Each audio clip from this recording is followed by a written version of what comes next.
The laughing and Do you know, that was probably one of the most horrible bits of body language I've ever seen. Oh. Hey, welcome back to Love Island or Lie Island. I'm Rebecca Lewis and we're here with body language expert Judi James.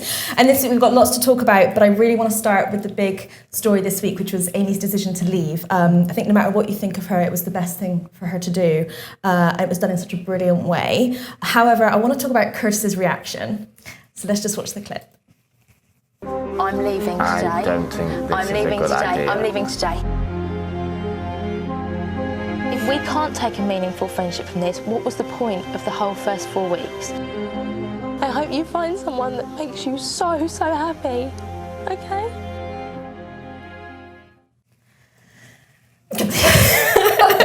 Was he genuinely upset? Squeezy tears.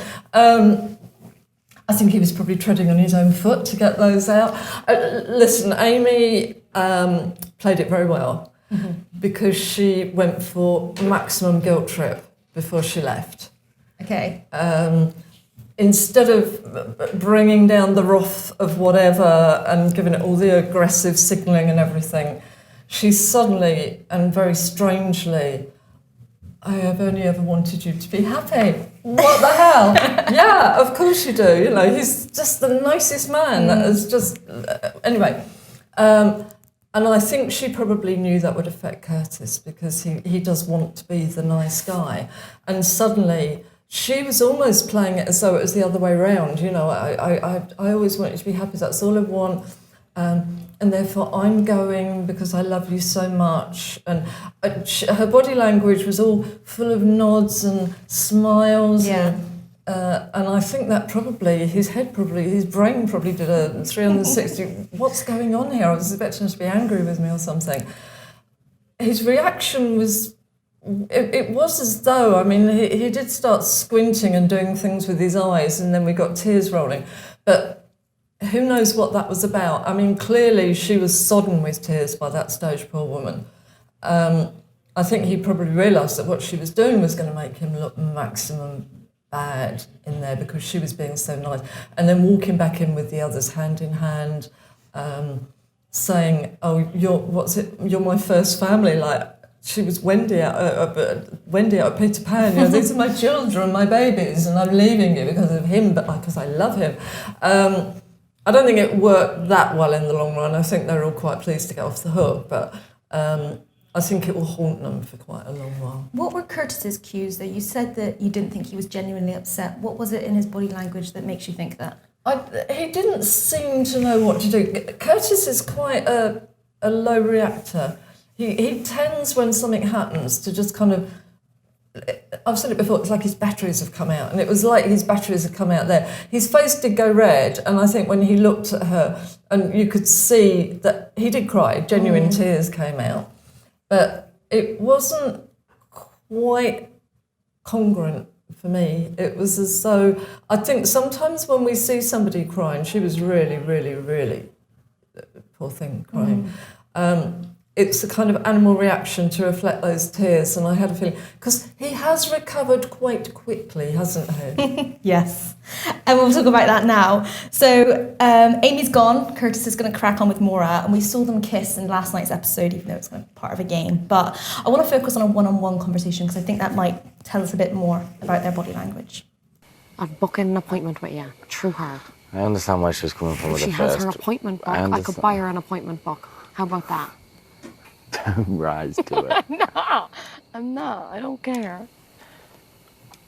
I think somebody does. It's very hard for me to bite my tongue sometimes. And I didn't. Okay, there's a few things I want to mention. So the conversation they were having was her being, I think, quite catty, actually, towards Amy. So that was when she was talking about the appointment book, and I'll have to book an appointment to see you. What did Curtis's reaction to that sort of tell you about what he thought of that side of Maura, the sort of I think side?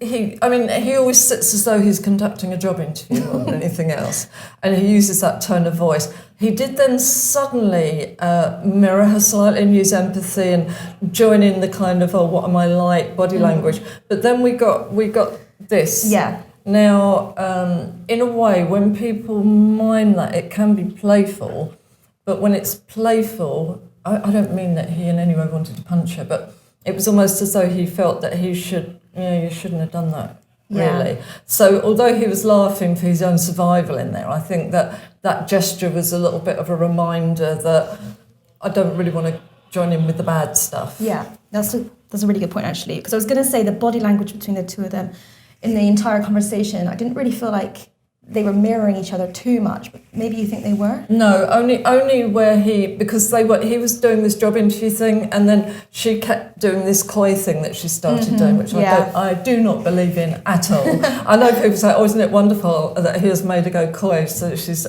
sorry, no coy act going on there. And come on, we love that woman, I mean, she's got every act stuffed in a bikini bottoms. What shall I be today? But I think he felt that because it was a difficult moment, I think he suddenly thought that he should lean across and narrow his eyes and in a look. Maybe it's less mirroring, more collusion. Oh, let's laugh about it, but maybe we shouldn't laugh about it. Do you think he's into her? No. And what makes you say that? Curtis, I haven't really seen him into anybody apart from maybe Tommy. I don't mean that obviously. They're a lot more spontaneous-ish with their body language, but I don't see any real signals of attraction. I mean, Curtis might suddenly do a look that comes out the old Carry On movies, ding dong. But it looks like that. It looks like he's doing his ballroom dancing, and this is the bit where I have to look as though I'm attracted to my partner.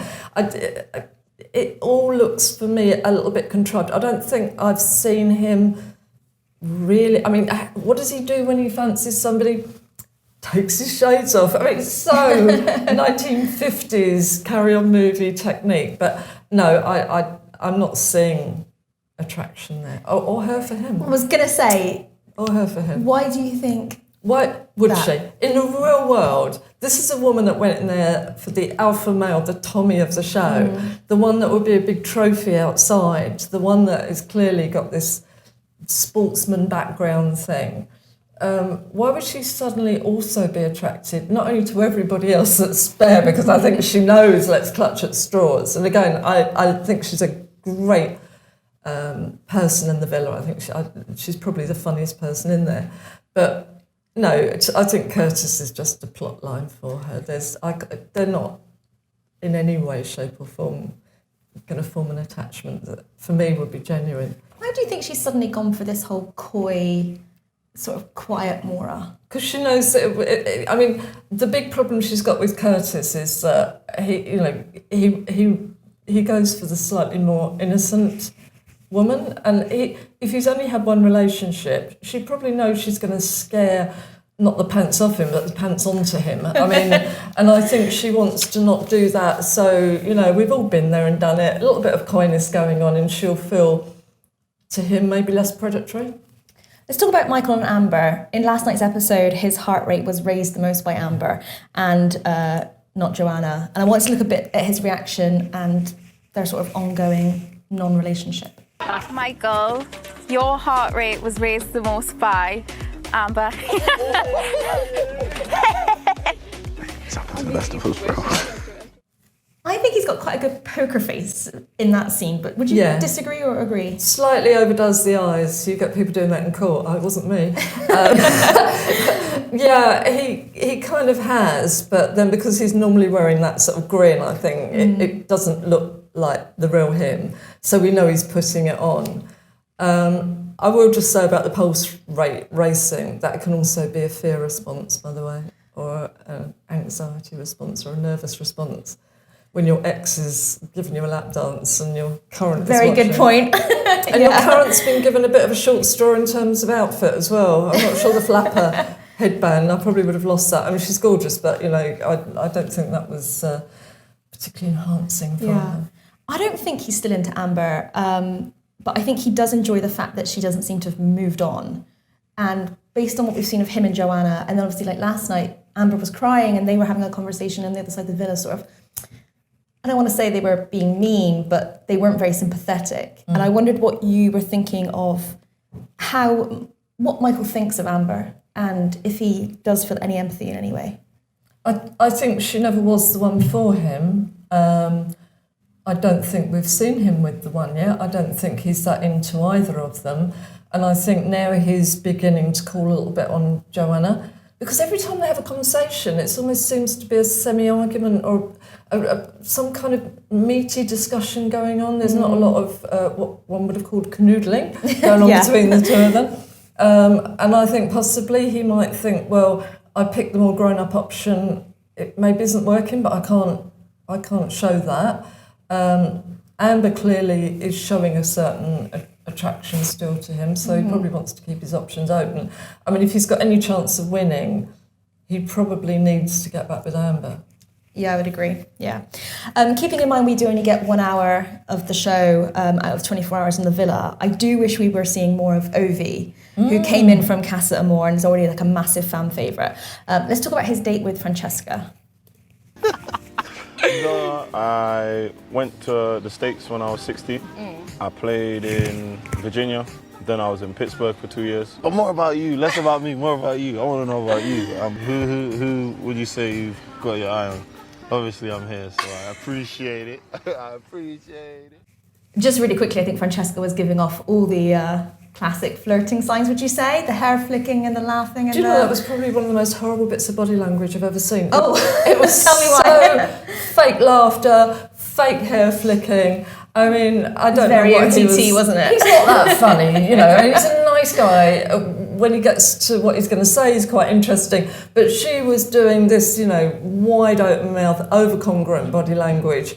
None of that was genuine. It was just awful. And I mean, she kept turning away to laugh. It was just being polite and slightly flattering to him, I think, rather than anything else. I think Ovi in particular, though, has been really chill in the villa, and kind of, in some respects, he got really upset when George left, which sort of showed that he maybe hadn't. Wasn't that interesting? George, who knew? Yeah. You know, who? I mean, yeah. He hadn't got close with the other boys. Do you think he's actually open to finding love? Is he giving off the right signals? What's No, Ovi probably doing not. wrong? I mean, he looks like somebody that's already got somebody. I mean, he's got this laid back, speaks sort of this deep tone of voice and everything. I can't imagine that he wouldn't have an adoring partner, at least one outside the villa. I can't see him as being desperate for love. I mean, he's a sporting star. You know, he's got the height, the looks and everything like that. And I think he's finding himself in a very weird situation where he's probably incredibly sought after outside, but not really got anybody apart from he liked George, you know. Who wants that on the way out? The only thing that he did was he liked George, which, you know, that's quite a talent in a way. But having said that, he should be absolutely king in there, I think. You know, he's literally head and shoulders above a lot of them and experience and everything. And there he is, you know, with Francesca doing this fake laughter all over him. So I feel for him. He hasn't been given a chance in there, I don't think. In that date, did you think that from his body language that he was doing the right things, though? Sure, she might have been faking it, but was he? He was doing what he probably does best, laid back, literally laid back, being quite interesting, slow, cool and everything like that. You know, he's a chilled guy. I don't want to see him doing anything else other than that. It would be embarrassing, really. So I hope he doesn't have to do any of those really silly competitions. He's just so chilled. Leave him like that. He's best like that. Let's turn to Anton and Belle.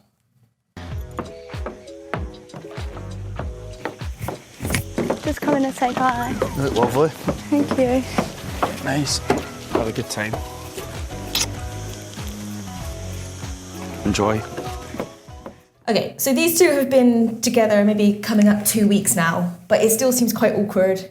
Are they both biding their time for someone else to come in? What do you think of these two? I think they're connection? just biding their time, really. I mean, I think for me it feels as though he's pretending that he's got the best girl there. All that worry about, oh my goodness, you know, I wasn't sure whether she'd have her head turned, and she went on that date, and then she came back and completely flattened him on the sunbed. Oh, thank goodness. That was just an it's kind of, Love Island's got its rituals, and she in particular, she's overacting the rituals. And I mean, clearly when you see them all in bed at night, they're probably doing the most, I don't know what they're doing under the duvet, but probably just sitting there with their, you know, going through the motions. But there's more action going on there. But I can't see those two together. I think she probably came in realising that he was very popular, that, again, he could stand a good chance of winning. So let's latch up. I'm not saying a lot of genuine emotion. I mean, I'm going to say that with all of them. Yeah. I just want to talk really quickly about Tommy and Molly May. They both said, I love you this week. But a lot of people think she's game playing. Is there anything that you've seen from her that makes you think she's not being genuine? You could look at it and say a lot. I mean, when he said, drop the love bomb, it sounds like disgusting, doesn't it? When he dropped the love bomb, she was very, she started doing what Bill Clinton did. She started overanalyzing, depends what love means, and you can say it in different ways, which is a good way for stalling for time. I think that there was a point when I think they were in the bedroom together or something and she flinched when he went for her. So there's a lot of signs that maybe she needs a bit longer to make her mind. She's very young. And I think that with Tommy, I think he's a winner, a focused winner. I think he does have some feelings for her, but he's played it all by the Love Island ritual. Day by day by day, the announcements of this and the ketchup on the plate and the, I mean, who sits down with the blokes a minute later and goes, I dropped the love bomb, They don't be projectile vomit. I mean, it's just not the way that... So for me, he's going through the ritual as a winner. I think she probably, she's almost looking at him like, are you joking? Or are we really doing this? Or I don't blame her. And she may just as easily be worried that he really means it as the other way around, because suddenly you've got this box that's probably got loads of mates that are having a good old laugh outside watching him. And there he is, with his bromance and his love bombs and his I've never felt like this about anybody. It's great stuff, great telly, but she probably is sitting there thinking, really? So I don't blame her. I don't blame her, really. Do you see any of these couples lasting outside the villa? No. How long are you talking? Do you mean minutes? Just in general? Depends what work they're offered. Oh, Judi. Okay. Jordan and Anna. Obviously, she came back in with Ovi, but she's recoupled back up with Jordan now. Well, she probably will be tonight, I'm assuming. What are your thoughts on these two? Has she really made her mind up? I think she was stringing both of them along for a while, wasn't she? Yeah, she's called Queen Bee, and I think that with Jordan, I think she rekindled quite a sexual, flirty relationship. I think he eventually gave her the attention that she was looking for after Ovi. And I think you're absolutely right. I think she probably thought that's the better bet. I think she's somebody that feels that she'd had power, Queen Bee status in there. She's seen that Amber's lost it when she lost Michael.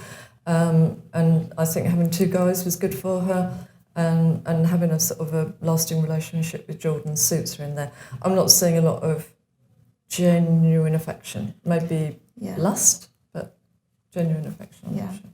Cool. All right, thank you so much for watching. We'll be back again next Thursday on metro.co.uk, and thank you, Judi. Thank you.